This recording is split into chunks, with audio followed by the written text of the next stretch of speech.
ಕರ್ನಾಟಕ ಎಕ್ಸ್‌ಪ್ರೆಸ್‌ಗೆ ಸ್ವಾಗತ. ನಾನು Lavanya. Siddaramaiah Rahul Gandhi high voltage ಸಭೆ. ಹೈಕಮಾಂಡ್ ಮುಂದೆ ಸಿಎಂ ಸಿದ್ದರಾಮಯ್ಯ ಹೇಳಿದ್ದೇನು? ಹೈಕಮಾಂಡ್ ಅಂಗಳದಲ್ಲಿ ಡಿಕೆ ಶಿವಕುಮಾರ್ 3 ಸ್ಫೋಟಕ ಷರತ್ತು. ಇಬ್ಬರ ಕುರ್ಚಿ ಫೈಟ್, ಮೂರನೆಯದವರಿಗೆ ಲಾಭ. ಮುಂದಿನ ಸಿಎಂ ಇವರೇ ಆಗ್ಲಿ. ಸಿದ್ದರಾಮಯ್ಯ ಸಿಎಂ ಸೀಟ್ ಬಿಟ್ ಕೊಟ್ಟೇ ಕೊಡ್ತಾರೆ. ರಾಜ್ಯದ ಪ್ರಮುಖ ಸುದ್ದಿಗಳನ್ನ ವಿವರವಾಗಿ ನೋಡ್ತಾ ಹೋಗೋಣ. ಕೊನೆವರೆಗೂ ಮಿಸ್ ಮಾಡದೆ ನೋಡಿ. ಕರ್ನಾಟಕ ರಾಜಕೀಯದ ಅತ್ಯಂತ ಕುತೂಹಲಕಾರಿ ಬೆಳವಣಿಗೆಗಳಿಗೆ ರಾಷ್ಟ್ರ ರಾಜಧಾನಿ ದೆಹಲಿ ಸಾಕ್ಷಿಯಾಗಿದೆ. ಈಗ ಕಾಂಗ್ರೆಸ್ ಹೈಕಮಾಂಡ್ ಅಂಗಳದಲ್ಲೇ ಮುಖ್ಯಮಂತ್ರಿ ಕುರ್ಚಿಗೆ ಸಂಬಂಧಿಸಿದಂತಹ ರಾಜಕೀಯ ಚಟುವಟಿಕೆಗಳು ತೀವ್ರಗೊಂಡಿದ್ದು, ರಾಜ್ಯದ ರಾಜಕೀಯ ವಲಯದ ಗಮನ ಇದೀಗ ದೆಹಲಿಯತ್ತ ನೆಟ್ಟಿತು. ನವದೆಹಲಿಯ ಇಂದಿರಾ ಭವನದಲ್ಲಿ ರಾಹುಲ್ ಗಾಂಧಿ ಹಾಗೂ ಸಿದ್ದರಾಮಯ್ಯ ನಡುವೆ ಪ್ರತ್ಯೇಕ ಸಭೆ ನಡೆಯಿತು. ಸುಮಾರು 45 ನಿಮಿಷಗಳ ಕಾಲ ನಡೆದಂತಹ ಈ ಸಭೆಯಲ್ಲಿ ಹಲವು ಮಹತ್ವದ ವಿಚಾರಗಳ ಕುರಿತು ಚರ್ಚೆ ನಡೆದಿರುವಂತಹ ಮಾಹಿತಿ ಲಭ್ಯವಾಗಿದೆ. ಮೂಲಗಳ ಪ್ರಕಾರ ರಾಜ್ಯದ ಪ್ರಸ್ತುತ ರಾಜಕೀಯ ಪರಿಸ್ಥಿತಿ, ಸರ್ಕಾರದ ಸಾಧಕ ಬಾಧಕಗಳು ಹಾಗೂ ಪಕ್ಷದ ಸಂಘಟನೆಗೆ ಸಂಬಂಧಿಸಿದಂತಹ ಹಲವು ಅಂಶಗಳ ಬಗ್ಗೆ ಸಿದ್ದರಾಮಯ್ಯ ಅವರು ರಾಹುಲ್ ಗಾಂಧಿ ಅವರಿಗೆ ವಿವರವನ್ನ ನೀಡಿದ್ರು ಎನ್ನಲಾಗಿದೆ. ಇನ್ನು ಸಿದ್ದರಾಮಯ್ಯ ರಾಹುಲ್ ಗಾಂಧಿ ಸಭೆಯ ಬಳಿಕ ಮತ್ತೊಂದು ಮಹತ್ವದ ಸಭೆಯನ್ನು ನಡೆಸಿದ್ರು. ಮಲ್ಲಿಕಾರ್ಜುನ್ ಖರ್ಗೆ, ರಾಹುಲ್ ಗಾಂಧಿ, ಕೆಸಿ ವೇಣುಗೋಪಾಲ್ ಹಾಗೂ ರಣದೀಪ್ ಸಿಂಗ್ ಸುರ್ಜೇವಾಲಾ ಸಭೆಯನ್ನ ನಡೆಸಿದ್ರು. ಈ ಸಭೆಯ ಬಳಿಕ ಉಪಮುಖ್ಯಮಂತ್ರಿ ಡಿಕೆ ಶಿವಕುಮಾರ್ ಅವರೊಂದಿಗೆ ಪ್ರತ್ಯೇಕ ಮಾತುಕತೆಯನ್ನ ನಡೆಸಿದ್ರು ಅಂತ ತಿಳಿದು ಬಂದಿದೆ. ಇನ್ನು ಕರ್ನಾಟಕ ಕಾಂಗ್ರೆಸ್ನಲ್ಲಿನ ನಾಯಕತ್ವ ಚರ್ಚೆಗೆ ಈ ಸಭೆಗಳು ಮಹತ್ವದ ತಿರುವು ನೀಡುವಂತಹ ಸಾಧ್ಯತೆ ಇದೆ ಅಂತ ಹೇಳಲಾಗ್ತಾ ಇದೆ. ಸಿಎಂ ಸ್ಥಾನದಿಂದ ಕೆಳಗಿಳಿಯೋಕೆ ಸಿದ್ದರಾಮಯ್ಯ ಅವರು ಮನಸ್ಸು ಮಾಡ್ತಿಲ್ಲ. ಆದ್ರೆ ಪವರ್ ಶೇರಿಂಗ್ ಒಪ್ಪಂದದ ಮಾತು ತಪ್ಪೋಕು ಕೂಡ ಆಗಲ್ಲ ಅನ್ನುವ ಸ್ಥಿತಿಯಲ್ಲಿ ಸಿದ್ದರಾಮಯ್ಯ ಅವರು ಇದ್ದಾರೆ. ಶತಾಯಗತಾಯ ಮುಖ್ಯಮಂತ್ರಿ ಕುರ್ಚಿ ಏರೋಕೆ ಡಿಕೆ ಶಿವಕುಮಾರ್ ಅವರು ಹೈಕಮಾಂಡ್ ಮುಂದೆ ಸದ್ಯ ಪಟ್ಟನ್ನ ಹಿಡಿದಿದ್ರು. ಈಗ ನವದೆಹಲಿ ಇಂದಿರಾ ಭವನದಲ್ಲಿ ಕಾಂಗ್ರೆಸ್ ಹೈಕಮಾಂಡ್ ನಾಯಕರು ಮಹತ್ವದ ಸಭೆಯನ್ನ ನಡೆಸಿದ್ರು. ಸಿಎಂ ಸಿದ್ದರಾಮಯ್ಯ ಹಾಗೂ ಡಿಕೆ ಶಿವಕುಮಾರ್ ಅವರು ಹೈಕಮಾಂಡ್ ಜೊತೆ ಸಭೆ ಮುನ್ನವೇ ಮಾತುಕತೆಯನ್ನ ನಡೆಸಿದ್ರು. ಬಳಿಕ ನಾಯಕರ ಜೊತೆಗಿನ ಮೀಟಿಂಗ್ಗೆ ಸಿಎಂ ಸಿದ್ದರಾಮಯ್ಯ ಅವರು ತೆರಳಿದ್ರು.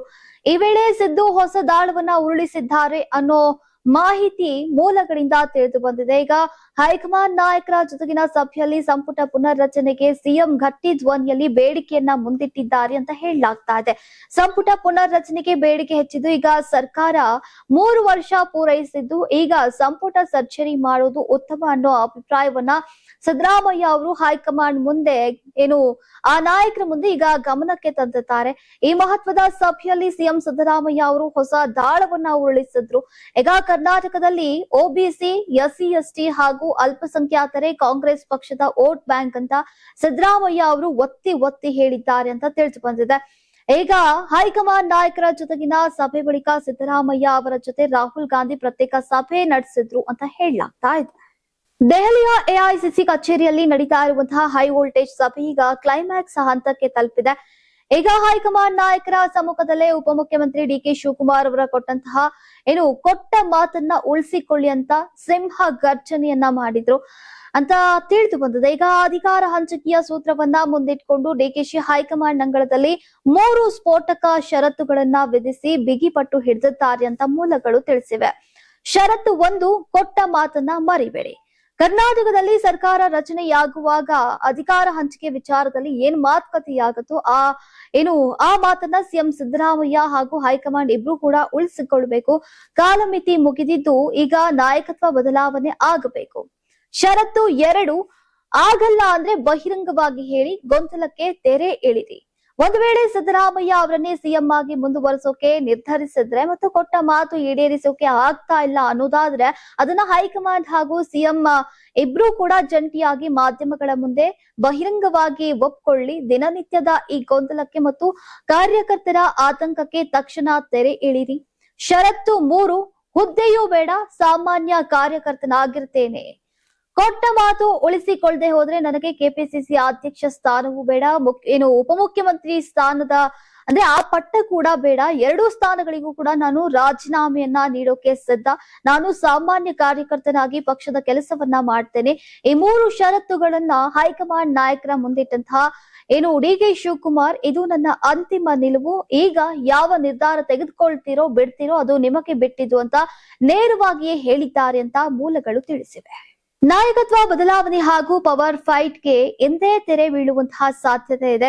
ಈಗ ದೆಹಲಿ ಇಂದಿರಾ ಭವನದಲ್ಲಿ ಕಾಂಗ್ರೆಸ್ ಹೈಕಮಾಂಡ್ ನಾಯಕರ ಹೈ ವೋಲ್ಟೇಜ್ ಸಭೆ ನಡೆಯಿತು. ರಾಜ್ಯ ನಾಯಕರ ಚಿತ್ತವೆಲ್ಲ ಮೀಟಿಂಗ್ ಮೇಲೆ ಇತ್ತು. ಇತ್ತ ಸಿದ್ದರಾಮಯ್ಯ ಕೂಡ ತನ್ನ ಆಪ್ತರ ಜೊತೆ ದೆಹಲಿ ಅಂಗಳದಲ್ಲಿ ಹೊಸ ಗೇಮ್ ಅನ್ನ ಶುರು ಮಾಡಿದ್ರೆ, ಇತ್ತ ಒಂಟಿಯಾಗಿ ಡಿಕೆ ಶಿವಕುಮಾರ್ ಅವರು ಫೈಟ್ ಮಾಡಿದ್ದಾರೆ.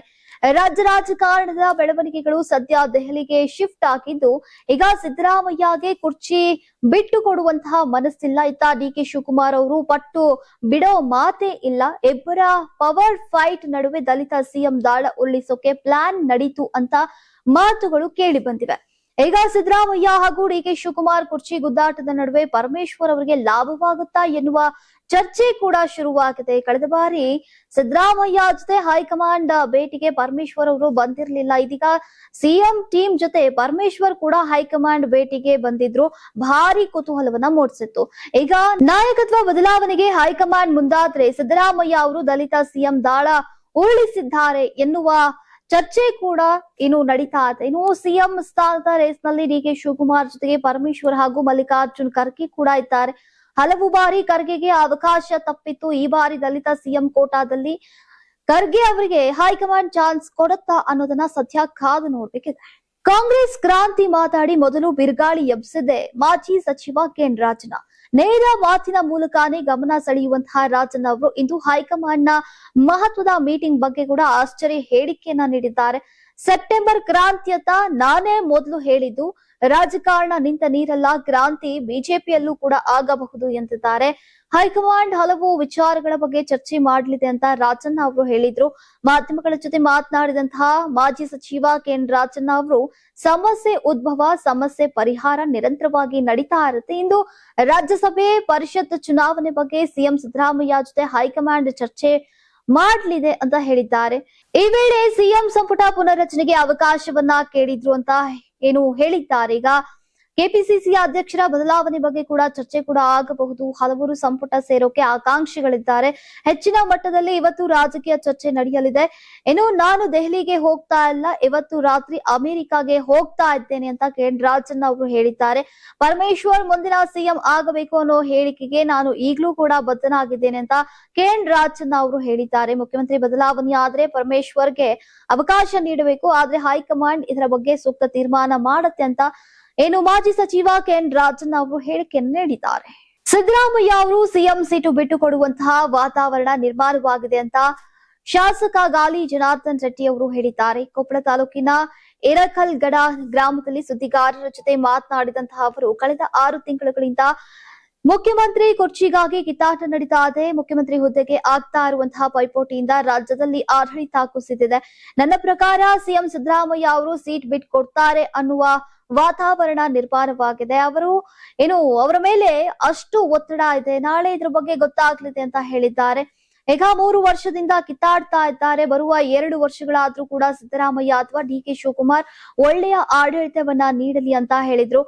ಡಿಕೆಶಿ ಈ ರಾಜ್ಯದ ಮುಖ್ಯಮಂತ್ರಿ ಆಗಬೇಕು ಅನ್ನುವಂತಹ ಕನಸನ್ನ ಕಾಣ್ತಾ ಇದ್ದಾರೆ. 2 ವರ್ಷಗಳ ಒಪ್ಪಂದವಾಗಿದೆ ಅನ್ನೋದು ರಾಜ್ಯಕ್ಕೆ ಗೊತ್ತು. ನಾನು ಈ ಹಿಂದೆಯೇ ಹೇಳಿದ್ದೆ. ಈಗ 3 ವರ್ಷವಾಗಿದೆ, 6 ತಿಂಗಳು ಮತ್ತೆ ಸಿಎಂ ಮುಂದುವರೆದ್ರೆ ಅವರೇ ಮುಂದುವರಿತಾರೆ, ಇಲ್ಲದೆ ಹೋದ್ರೆ ಡಿಕೆಶಿ ಅವರು ಸಿಎಂ ಆಗ್ತಾರೆ. ಇದರಲ್ಲಿ ಎರಡನೇ ಮಾತೆ ಇಲ್ಲ ಅಂತ ಹೇಳಿದ್ದಾರೆ. ಇನ್ನು ಬೇರೆ ಯಾವ ಹೆಸರು ಬಂದ್ರೂ ಕೂಡ ಅದು ಒತ್ತಡದ ತಂತ್ರ ಮಾತ್ರ.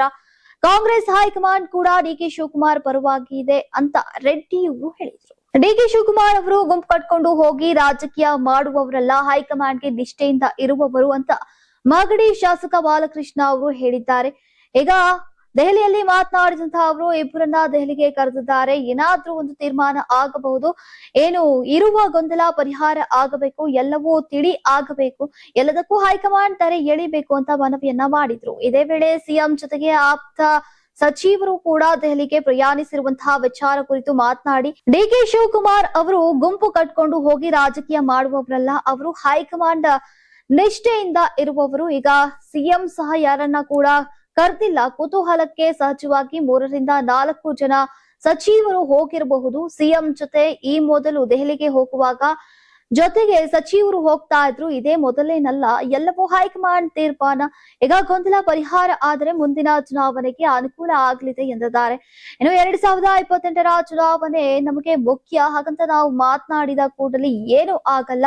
ಸುಮ್ಮನೆ ಗೊಂದಲ ಉಂಟಾಗೋದು ಬೇಡ. ಹೈಕಮಾಂಡ್ಗೆ ಎಲ್ಲಾ ಗೊತ್ತಿದೆ, ಅವರ ತೀರ್ಮಾನದಂತೆ ಆಗತ್ತೆ. ಹೈಕಮಾಂಡ್ ತೀರ್ಮಾನವೇ ಎಲ್ಲದಕ್ಕೂ ಅಂತಿಮ ಅಂತ ಸ್ಪಷ್ಟಪಡಿಸಿದ್ರು. ಈ ಬಾರಿ ನನಗೆ ಮಂತ್ರಿ ಸ್ಥಾನವನ್ನ ಕೊಡಬೇಕು ಅಂತ ಚಾಮರಾಜನಗರ ಶಾಸಕ ಪುಟ್ಟರಂಗ ಶೆಟ್ಟಿ ಬೆಗಿಪಟ್ಟನ ಹಿಡಿದಿದ್ದಾರೆ. ಹೈಕಮಾಂಡ್ಗೆ ಯಾರಿಗೆ ಪಟ್ಟ ಕಟ್ಟಿದ್ರೆ ಉತ್ತಮ ಅಂತ ಗೊತ್ತಿದೆ. ಖರ್ಗೆ ಅವರು ಕರ್ನಾಟಕದವರೇ, ಅವರಿಗೆ ಗೊತ್ತಿಲ್ವಾ? ರಾಹುಲ್ ಗಾಂಧಿ ಎಲ್ಲ ಮಾಹಿತಿಯನ್ನ ತರಿಸಿಕೊಂಡಿದ್ದಾರೆ. ಯಾವ ನಿರ್ಧಾರವನ್ನ ತೆಗೆದುಕೊಳ್ಬೇಕು ಅಂತ ಹೈಕಮಾಂಡ್ಗೆ ಗೊತ್ತಿದೆ. ಹೀಗಾಗಿ ನಾನು ಸಂಪುಟ ಪುನರ್ರಚನೆಯ ನಿರೀಕ್ಷೆಯಲ್ಲಿದ್ದೇನೆ. ಕಳೆದ ಬಾರಿ ನನಗೆ ಕಡೆಯ ಕ್ಷಣದಲ್ಲಿ ಮಂತ್ರಿ ಸ್ಥಾನ ತಪ್ಪಿದೆ. ಈ ಬಾರಿ ಅವಕಾಶವನ್ನ ಕೊಡಬೇಕು ಅಂತ ಮನವಿಯನ್ನ ಮಾಡಿದ್ದೇನೆ. ಇಂದು ಸಿಎಂ ಭೇಟಿ ಮಾಡ್ತೇನೆ, ಬಳಿಕ ಖರ್ಗೆ ಅವರನ್ನ ಭೇಟಿ ಮಾಡಿ ಮನವಿ ಮಾಡಲಿದ್ದೇನೆ ಅಂತ ತಿಳಿಸಿದ್ದಾರೆ. ಇನ್ನು ಸಿಎಂ ಕುರ್ಚಿ ಫೈಟ್ ದೆಹಲಿ ಅಂಗಳಕ್ಕೆ ಶಿಫ್ಟ್ ಆಗಿದೆ. ಹೈಕಮಾಂಡ್ ಅಂಗಳದಲ್ಲಿ ಅಸಲಿ ಆಟ ಶುರುವಾಗಿತ್ತು. ಈಗ ಸಿಎಂ ಡಿಸಿಎಂಗೆ ಸಡನ್ ಆಗಿ ಬುಲಾವ್ ಕೊಟ್ಟಿದ್ದು ಯಾಕೆ? ನಿಜವಾಗಿಯೂ ನಾಯಕತ್ವ ಬದಲಾವಣೆ ಆಗತ್ತಾ? ಕುರ್ಚಿ ಕಾಳಗಕ್ಕೆ ಈಗ ಹೈಕಮಾಂಡ್ ಮದ್ದು ಅರಿತಾರ? ಇನ್ಯಾವುದೋ ವಿಚಾರದ ಚರ್ಚೆಗೆ ದೆಹಲಿಗೆ ನಾಯಕರು ಬುಲಾವ್ ಕೊಟ್ಟಿದ್ದಾರೆ. ಹೀಗೆ ಹಲವು ಪ್ರಶ್ನೆಗಳು ಕೂಡ ಹುಟ್ಕೊಂಡಿದ್ವು. ಬಿಜೆಪಿಯಲ್ಲಿ ರಾಜ್ಯಾಧ್ಯಕ್ಷರ ಬದಲಾವಣೆ ವಿಚಾರವಾಗಿ ಉಚ್ಚಾಟಿತ ಶಾಸಕ ಬಸನಗೌಡ ಪಾಟೀಲ್ ಯತ್ನಾಳ್ ಪ್ರತಿಕ್ರಿಯಿಸಿದ್ದು, ಈಗ ಪಕ್ಷದಲ್ಲಿ ಆಂತರಿಕ ಸಮಸ್ಯೆಗಳು ಹೆಚ್ಚಾಗಿವೆ ಎಂದಿದ್ದಾರೆ. ಪಕ್ಷದಲ್ಲಿ ವ್ಯವಸ್ಥಿತವಾಗಿ ಕೆಲಸ ನಡೀತಾ ಇಲ್ಲ, ವ್ಯಕ್ತಿ ಪೂಜೆ ಅತಿಯಾಗಿದೆ. ಈಗ ಪಕ್ಷಕ್ಕಿಂತ ವ್ಯಕ್ತಿ ವೈಭವೀಕರಣ ಹೆಚ್ಚಾಗಿದೆ ಅಂತ ಅವರು ಟೀಕಿಸಿದ್ದಾರೆ. ಇನ್ನು ಬಿಜೆಪಿ ಹೈಕಮಾಂಡ್ ಅನ್ನ ಬ್ಲಾಕ್ ಮೇಲ್ ಮಾಡುವಂತಹ ತಂತ್ರಗಳು ನಡೀತಾ ಇವೆ. ಚಿತ್ರದುರ್ಗ ಮತ್ತು ಶಿವಮೊಗ್ಗದಲ್ಲಿ ನಡೆದಂತಹ ಸ್ವಾಮೀಜಿಗಳ ಮೆರವಣಿಗೆ ಎಂತಹ ಕಾರ್ಯತಂತ್ರದ ಭಾಗವಾಗಿತ್ತು. ಹೈಕಮಾಂಡ್ಗೆ ಈ ಕುರಿತು ಮನವರಿಕೆಯಾಗಿದೆ ಅಂತ ಯತ್ನಾಳ್ ಅವರು ಹೇಳಿದ್ರು. ಒಂದು ಕುಟುಂಬವು ತಮ್ಮ ಶಕ್ತಿ ದೊಡ್ಡದಿದೆ ಅಂತ ಹೇಳಿ ಪಕ್ಷವನ್ನ ಒತ್ತಾಯಿಸುವಂತಹ ಯತ್ನವನ್ನ ಮಾಡಿದೆ. ಮಾಜಿ ಸಿಎಂ ಬಿಎಸ್ ಯಡಿಯೂರಪ್ಪನವರ ಅಭಿಮಾನೋತ್ಸವದಲ್ಲಿ ಕೇಂದ್ರ ಗೃಹ ಸಚಿವ ಅಮಿತ್ ಶಾ ಅವರು ಪರೋಕ್ಷವಾಗಿ ಪಕ್ಷ ಒಂದು ಕುಟುಂಬದ ಹಿಡಿತದಿಂದ ಮುಕ್ತವಾಗ್ತಾ ಇದೆ ಎಂಬ ಸುಳಿವನ್ನ ನೀಡಿದ್ದಾರೆ ಅಂತ ಯತ್ನಾಳ್ ಅವರು ಹೇಳಿದ್ದಾರೆ. ಅದಷ್ಟೇ ಅಲ್ಲದ ಈಗ ಬಿಜೆಪಿಯ ರಾಷ್ಟ್ರೀಯ ಅಧ್ಯಕ್ಷರೊಂದಿಗೆ ತೆಗೆದುಕೊಂಡಂತಹ ಆ ಕುಟುಂಬದವರ ಕೊನೆಯ ಫೋಟೋ ಇದನ್ನೇ ಸೂಚಿಸುತ್ತೆ ಅಂತ ಯತ್ನಾಳ್ ಅವರು ವ್ಯಂಗ್ಯವಾಡಿದ್ದಾರೆ. ರಾಜ್ಯಸಭಾ ಚುನಾವಣೆಯ ಘೋಷಣೆಯ ಬೆನ್ನಲ್ಲೇ ಕರ್ನಾಟಕದ ವಿಧಾನ ಪರಿಷತ್ ಎಲೆಕ್ಷನ್ಗೂ ಕೂಡ ದಿನಾಂಕ ಪ್ರಕಟಗೊಂಡಿದೆ. ಜೂನ್ 26ರಂದು ತೆರವಾಗಲಿರುವಂತಹ ಪರಿಷತ್ನ 7 ಸ್ಥಾನಗಳಿಗೆ ಜೂನ್ 18ರಂದು ಚುನಾವಣೆ ನಡೆಯಲಿದೆ. ಕಾಂಗ್ರೆಸ್ನ 3, ಬಿಜೆಪಿಯ 3 ಮತ್ತು ಜೆಡಿಎಸ್ನ 1 ಸದಸ್ಯರ ಅವಧಿ ಜೂನ್ನಲ್ಲಿ ಮುಕ್ತಾಯವಾಗಲಿದೆ. ಇನ್ನು ಚುನಾವಣೆಗೆ ದಿನಾಂಕ ಘೋಷಣೆಯ ಬೆನ್ನಲ್ಲೇ ಆಕಾಂಕ್ಷಿಗಳು ಅಲರ್ಟ್ ಆಗಿದ್ದು ಸ್ಥಾನ ಗಿಟ್ಟಿಸಿಕೊಳ್ಳೋಕೆ ಕಾರ್ಯತಂತ್ರವನ್ನ ಶುರು ಮಾಡಿದ್ದಾರೆ. ಇನ್ನು ನಾಮಪತ್ರ ಸಲ್ಲಿಕೆಗೆ ಜೂನ್ 8 ಕೊನೆಯ ದಿನವಾಗಿದ್ದು ಜೂನ್ 9ರಂದು ನಾಮಪತ್ರ ಪರಿಶೀಲನೆ ನಡೆಸಲಾಗುತ್ತೆ. ಇನ್ನು ಜೂನ್ 11ರಂದು ನಾಮಪತ್ರ ಹಿಂಪಡೆಯೋಕೆ ಕೊನೆಯ ದಿನವಾಗಿದ್ದು ಜೂನ್ 18ರಂದು ಚುನಾವಣೆ ನಡೆದು ಅಂದೇ ಫಲಿತಾಂಶ ಪ್ರಕಟವಾಗುವಂತಹ ಸಾಧ್ಯತೆ ಕೂಡ ಇದೆ. ಹಾಗಾದ್ರೆ ಯಾವೆಲ್ಲ ಸದಸ್ಯರ ಅವಧಿ ಮುಕ್ತಾಯವಾಗಲಿದೆ ಅನ್ನೋದನ್ನ ನೋಡೋದಾದ್ರೆ, ಈಗ ಬಿಕೆ ಹರಿಪ್ರಸಾದ್, ನಾಜೀರ್ ಅಹಮದ್ ತಿಮ್ಮಣ್ಣ, ಪ್ರತಾಪ್ ಸಿಂಹ ನಾಯಕ್, ಎನ್ ನಾಗರಾಜು, ಸುನೀಲ್ ವಯ್ಯಾಪುರ ಮತ್ತು ಗೋವಿಂದ ರಾಜ್ ಅವರ ಅಧಿಕಾರ ಅವಧಿ ಜೂನ್ನಲ್ಲಿ ಮುಕ್ತಾಯವಾಗಲಿದೆ. ವಿಧಾನಸಭೆಯ ಹಾಲಿ ಬಲಾಬಲವನ್ನ ಗಮನಿಸಿದ್ರೆ ತೆರವಾಗಲಿರುವಂತಹ 7 ಸ್ಥಾನಗಳ ಪೈಕಿ 5 ಸ್ಥಾನಗಳು ಕಾಂಗ್ರೆಸ್ ಮತ್ತು 2 ಸ್ಥಾನಗಳು ಬಿಜೆಪಿ ಪಾಲಾಗುವಂತಹ ಸಾಧ್ಯತೆ ಇದೆ. ಆ ಮೂಲಕ ಕಾಂಗ್ರೆಸ್ನ 2 ಸ್ಥಾನಗಳನ್ನ ಹೆಚ್ಚಿಸಿಕೊಂಡ್ರೆ ವಿಪಕ್ಷ ಬಿಜೆಪಿ ಮತ್ತು ಜೆಡಿಎಸ್ ತಲಾ 1 ಸ್ಥಾನವನ್ನ ಕಳೆದುಕೊಳ್ಳುವಂತಹ ಲೆಕ್ಕಾಚಾರ ಇದೆ.